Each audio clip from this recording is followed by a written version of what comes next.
On launch, Nintendo was nice enough to give us two games, one of them being a new Mario title, Super Mario World. Where F-Zero stood out as being the graphical showcase for the system's debut, Super Mario World stood out as the showcase for how good games could be on the system. I think I don't need to argue that this is a great game, but what makes it so great?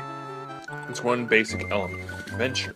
This is Super Mario World after Super Mario Bros. 3 introduced a traveling world-to-world element of the game. That was for each world individually. Plus, you couldn't revisit any of those worlds. Super Mario World feels like an adventure. With each level completed, the world would transform either in a minor or a big way, adding to the element of progress. I'm pretty sure Super Mario Bros. 3 had more levels, which were all very good, but I feel Super Mario World's levels are much better and are quality over quantity. Some levels have alternative paths to experience more levels, or a faster way to the next area, all each having to find the alternate path, which is finding a key.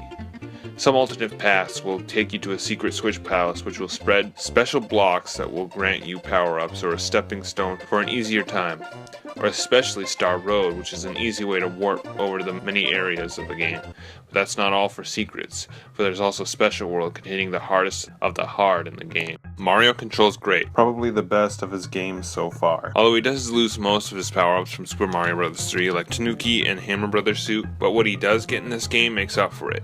The Fire Flower returns, but it's kinda lame, as your prey turns into coins after being hit by a fireball. But the real star of the show is the Cape Feather, which is the replacement of the Raccoon Leaf, which can actually make Mario fly infinitely if you want. You can destroy pretty much anything. And Yoshi, Mario's new dinosaur friend, who eats, and stomp on enemies. For some reason they made Yoshi orange-armed in this game, which is more notable when you find the special colored Yoshis in Star Road, that each have an ability that Yoshi gets from eating a Koopa shell. Red for fire, blue for flight, and yellow for an earthquake-like stomp. Honestly, the only thing that's any sort of negative is the boss battles, provided by the Koopalings. They're mostly easy, but overall unsatisfactory. They're just there, but the final battle with Bowser is actually really good, so the game ends on a good note. And that's all I have to say. I'd say play it, but if you're watching this series, you probably have, and you probably love it. But will our next game, Kablooey, be better than this absolute classic? No, but we'll see the quality of that game next time.